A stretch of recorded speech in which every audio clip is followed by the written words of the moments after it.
Assalamualaikum warahmatullahi wabarakatuh.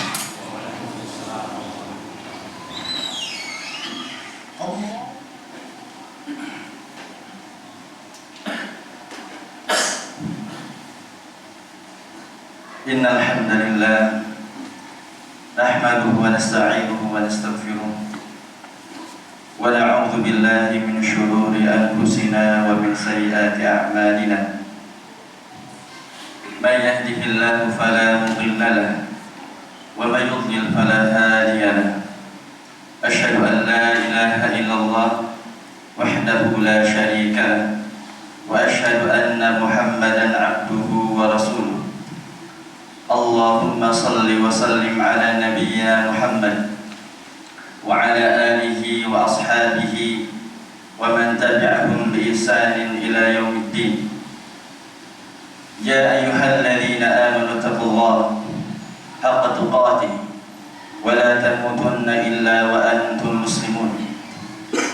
Ya ayyuhan nasu taqu rabbakum alladzi khalaqakum min nafsin wahidah wa khalaqa minha zawjaha wa batha minhuma rijalan katsiran wa nisaa'a wattaqullaha alladzi tasaaluna bihi wal arham innallaha kana 'alaykum raqiba. Ya ayyuhalladzina amanu taqullaha wa qulu qawlan sadida yuslih lakum a'malakum wa yaghfir lakum dhunubakum wa may yuti'illaha wa rasulahu faqad faza fawzan 'azima. Amma ba'd, fa inna asdaqal hadithi kitabullah wa khairal hadi hadi Muhammadin sallallahu alaihi wasallam wa syarrul umuri muhdatsatuha wa kullu muhdatsatin bid'ah. Jamaah salat Jumat yang semoga dirahmati Allah Subhanahu wa taala. Segala puji hanya bagi Allah Azza wa Jalla. Salawat dan salam atas Nabi kita Muhammad, juga kepada keluarganya, kepada para sahabatnya, kepada orang-orang yang beriman, bertakwa, menjalankan syariatnya hingga hari kiamat. Jamaah yang semoga dirahmati Allah Subhanahu wa taala, masih terngiang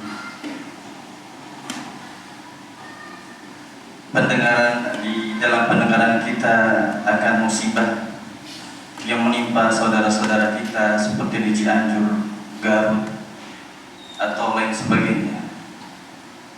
Ini adalah musibah bagi mereka juga bagi kita semua. Jamaah yang semoga dirahmati Allah Subhanahu wa taala. Gempa bumi yang melanda negeri ini akhir-akhir ini, yang katanya disebabkan adanya pergerakan lempeng bumi sehingga menghasilkan guncangan di permukaan bumi. Semua ini telah Allah tulis di dalam Lauhul Mahfuz, di dalam takdirnya. Allah Subhanahu wa taala berfirman, "Wa ma asaba min musibatin fil ardi wala fi anfusikum."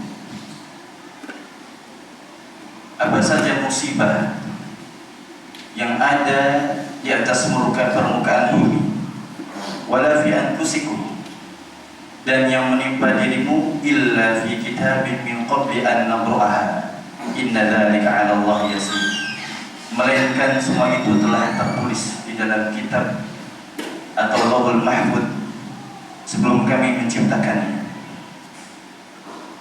Jamaah yang semoga dirahmati Allah Subhanahu wa taala, di dalam keterangan yang lain Allah mencatat takdir makhluknya yang Allah ciptakan sebelum Allah menciptakan langit dan bumi 50.000 tahun lamanya.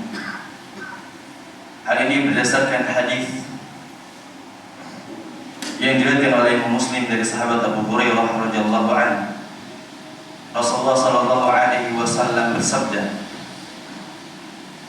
"Kataballahu maqadir al-khalaiq qabla an yakhluqa as-samawati wal ardi 50,000 sanah."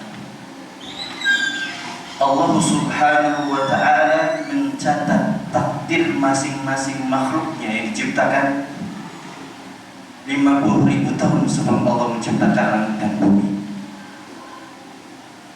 Dan itu juga dalam sebuah hadis yang diriwayatkan oleh Imam Abu Dawud dan At-Tirmidzi rahimahullah taala, Rasulullah sallallahu alaihi wasallam bersabda,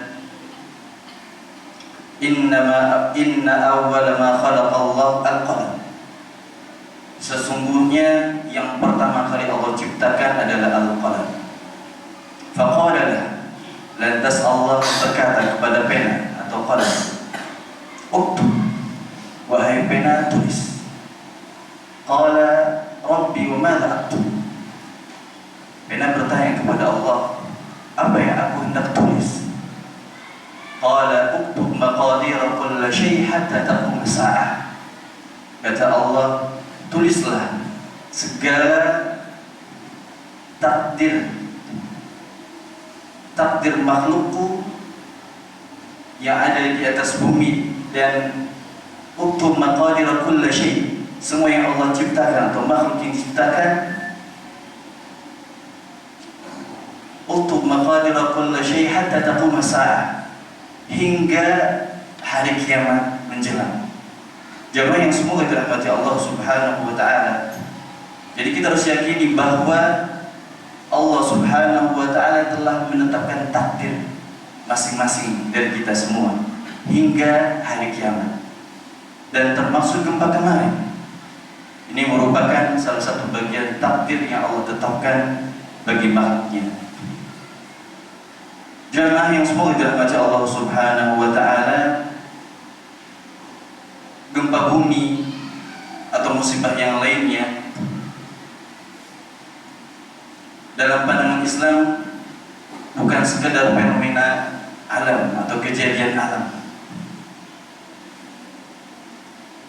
melainkan hal ini semua menunjukkan kekuasaan dan kebesaran Allah Subhanahu wa taala untuk memberikan takhwif, rasa takut di dalam dada-dada hamba atau manusia itu sendiri. Allah berfirman, "Wa ma nursilu bil ayati illa takhwifan." Dan tidaklah kami mengutus tanda-tanda kebesaran dan kekuasaan kami illa takhwifan, melainkan untuk menumbuhkan rasa takut di dalam hati-hati mereka. Jamaah yang semoga dirahmati Allah,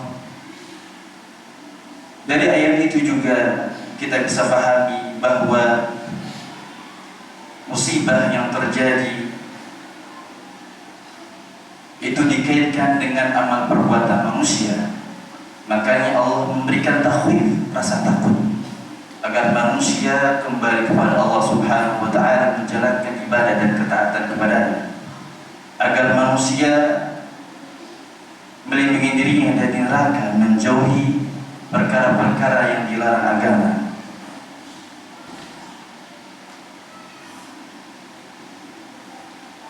Dari sini jelas bahwa Allah Subhanahu wa taala tidaklah memberikan musibah melainkan sebagai peringatan agar kita kembali kepada Allah. Dan musibah itu kita sendiri yang ciptakan. Allah Subhanahu wa taala berfirman, "Wa ma asabakum min musibah fabima kasabat aydikum wa ya'fu 'an katsir." Tidaklah Allah menimpakan musibah kepada kamu melainkan itu disebabkan hasil buah tangan kalian sendiri. Pada zaman Umar dikisahkan Hafsah radhiyallahu anha yang diriwayatkan Imam Ahmad rahimahullah taala, beliau berkata atau menceritakan, Zulzilatul Madinah ala ahdi Umar ibn Khattab radhiyallahu anhu. Pada masa Umar bin Khattab pernah terjadi gempa. Faqala, lantas Umar berkata, Ayuhan nas mahal, wahai manusia, apa yang kalian lakukan?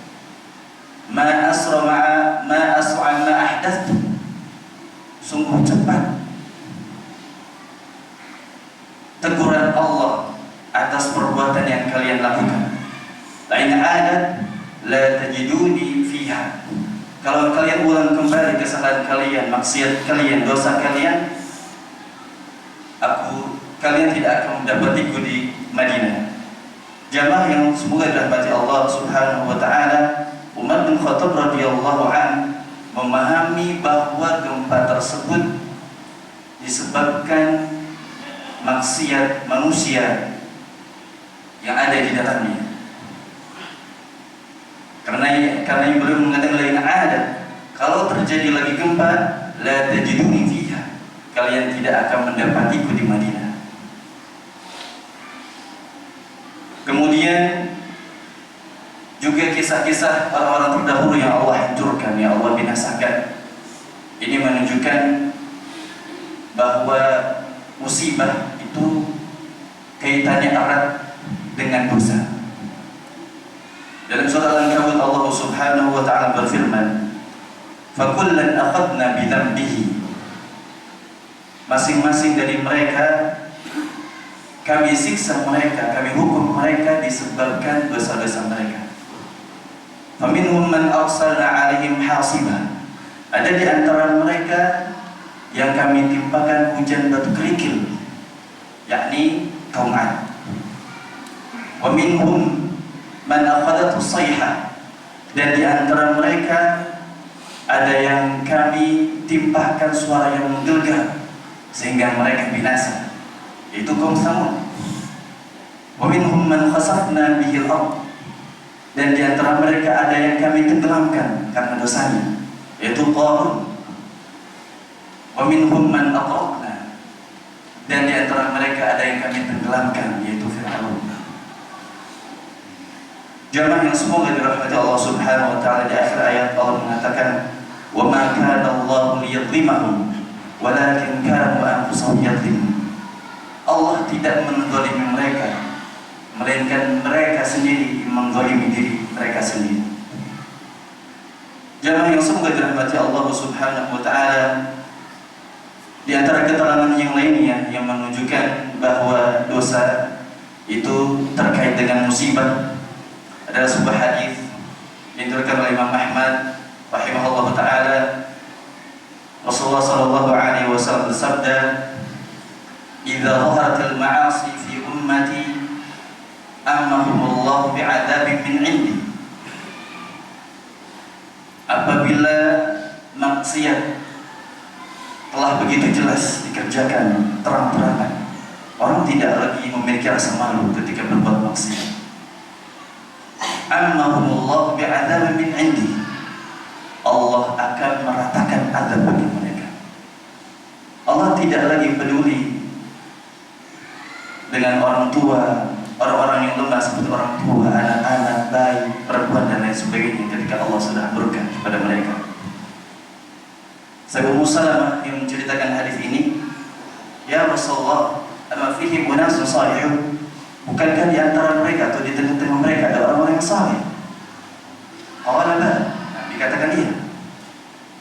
Maka kaifa yas'u bi ulai? Apa yang terjadi dengan mereka? Qala yusibuhum ma asaban nas. Mereka akan mendapatkan hal yang sama. Thumma yusiruna ila maghfiratin min Allah wa ridwan. Tapi bedanya apa?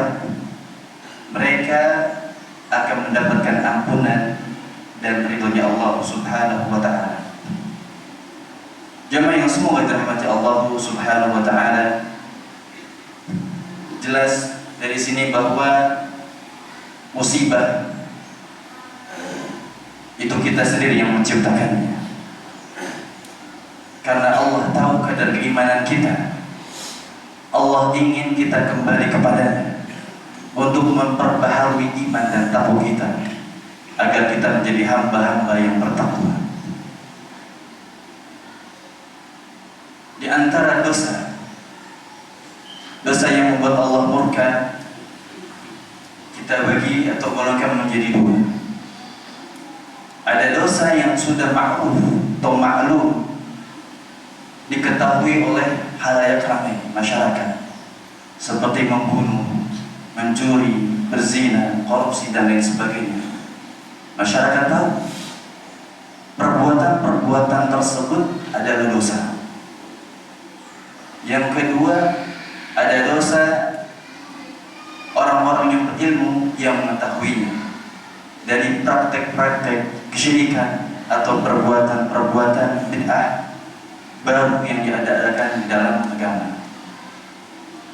Jamaah yang semoga dirahmati Allah Subhanahu wa taala,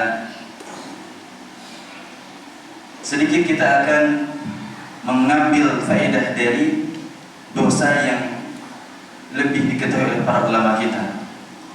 Yang pertama, dosa syirik. Ini salah satu dosa yang mengundang musibah atas negeri ini. Dosa yang paling besar di sisi Allah Subhanahu wa taala. Dosa yang paling Allah murkai di antara dosa-dosa yang lainnya. Allah Subhanahu wa taala mengatakan di dalam Al-Qur'an, "Innallaha la yaghfiru an yushraka bih." Sesungguhnya Allah tidak akan mengampuni dosa menyekutukan dengannya. Wa yaghfiru ma duna dzalika liman yasha. Dan Allah akan mengampuni dosa selainnya bagi siapa yang Allah kehendaki. Jelas syirik adalah dosa yang paling besar di sisi Allah Subhanahu wa taala. Jika kita memperhatikan atau kebiasaan umumnya tengah-tengah masyarakat kita, tak kala mereka diuji oleh Allah dengan sakit atau diuji Allah dengan kekurangan harta, pekerjaan dan lain sebagainya, sebagian mereka banyak dari kaum muslimin yang tidak tahu, lantas mereka mengambil jalan pintas. Mereka mendatangi dukun-dukun atau tempat-tempat yang diyakini hal itu dapat membantu dirinya di kehidupan ini. Dan ketahuilah, ini adalah dosa yang mengundang murka Allah Subhanahu wa taala. Dan seseorang bersabar atas penyakit yang dideritanya dengan ikhtiar yang dibolehkan oleh syariat. Dan hendaklah dia bersabar atas kekurangan, qanaah atas nikmat atau rezeki yang Allah berikan kepadanya, dengan ikhtiar terus berusaha mencari rezeki yang halal. Kemudian yang kedua, sedikit kita singgung di antara dosa yang Allah murkai, yakni al-bid'ah atau perkara-perkara yang baru diada-adakan di dalam agama Islam, yang asalnya di zaman Nabi dan para sahabat tidak ada. Karena Nabi SAW mengingatkan sejak dahulu, iyyakum wal muhdatsatil umur, jauhi oleh kalian perkara-perkara baru yang diada-adakan di dalam agama. Fa inna kulla bid'atin dhalalah, karena setiap perkara itu sesat, jauh dari agama.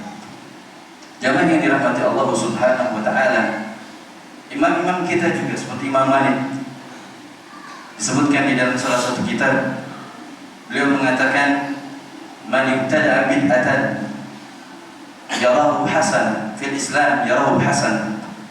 Barang siapa yang mengada-ngada atau membuat perkara baru di dalam agama Islam, yarahu hasan, dia anggap itu baik. Sebetulnya hakikatnya sesuatu yang tidak dari Islam adalah buruk.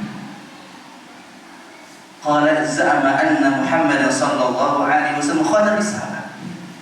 Dia menuduh Nabi kita Muhammad telah berkhianat, tidak menunaikan tugasnya dengan baik. Karena Allah Ta'ala yaqul, karena Allah Subhanahu wa ta'ala berfirman, al-yawma akmaltu lakum dinakum, pada hari ini telah kusempurnakan untuk kalian agama kalian. Fama lakum yawma idzin dinan fala yakunu al-yawma dinan. Maka pada saat-saat itu di zaman Nabi bukan bagian agama, bukan dari bagian agama, maka pada hari ini juga bukan bagian agama. Jamaah yang semoga dirahmati Allah Subhanahu wa taala, Imam Malik begitu tegas mengingatkan kita untuk berhati-hati di dalam perkara ini, karena ini adalah perkara yang mengundang musibah, mengundang murka Allah. Bayangkan jika perkara-perkara baru muncul, maka perkara-perkara sunnah akan tidak terlihat kembali, bahkan bisa-bisa menjadi asing kembali. Benar, Apa yang dikatakan Nabi sallallahu alaihi wasallam, "Innal Islam bada ghariban." Sesungguhnya Islam itu awalnya teranggap asing. Wa sayaudu ghariban kama bada. Dan akan kembali asing sebagaimana permulaannya. Fatuba lil ghuraba, akan tetapi beruntung bagi orang-orang yang asing. Itu orang-orang yang berpegang teguh dengan Al-Quran dan Sunnah Nabi sallallahu alaihi wasallam. Kemudian di antara perkara ketiga yang menjadi atau mendatangkan murka Allah di tengah-tengah kita adalah banyaknya orang-orang yang meninggalkan ibadah. Kita lihat ketika salat atau salat harusnya ditegakkan di waktu-waktunya, manusia masih banyak berkeliaran di luar, bahkan mereka tidak salat. Ketika Ramadan tiba, baik orang-orang tidak berpuasa, padahal itu adalah hari yang suci, hari-hari yang suci, bulan yang dimuliakan Allah Subhanahu wa Ta'ala, diwajibkan baginya atau bagi Muslim berpuasa, dan lain sebagainya. Ini sedikit sekali orang yang beribadah. Bahkan di hari Jumat ini masih banyak orang-orang yang meninggalkan sholat Jumat. Ini menunjukkan bahwa banyaknya orang-orang yang meninggalkan ibadah karena Allah Subhanahu wa Ta'ala. Dan lebih parah, gemar berbuat maksiat. Ini adalah musibah yang paling besar. Di samping dia meninggalkan ibadah kepada Allah, dia gemar bermaksiat. Sebenarnya apa yang dia inginkan di dunia ini? Sungguh kemuliaan adalah bagi orang-orang yang sukses di dalam dunia dan akhiratnya. Jamaah yang semoga dirahmati Allah Subhanahu wa Ta'ala. Lantas obatnya apa? Obatnya adalah agar Allah tidak murka kepada kita, kita lekas segera bertaubat kepada Allah Subhanahu wa Ta'ala. Ali bin Abi Thalib radhiyallahu anhu mengatakan, "Ma nuzila bala illa bidzambin."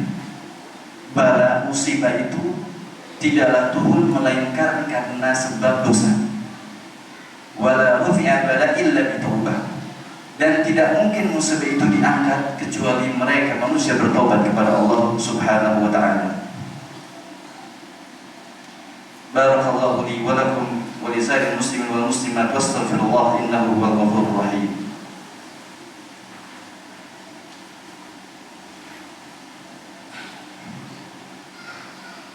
Innal hamdalillah nahmaduhu wa nasta'inuhu wa nastaghfiruh wa na'udzu billahi min shururi anfusina wa min sayyiati a'malina.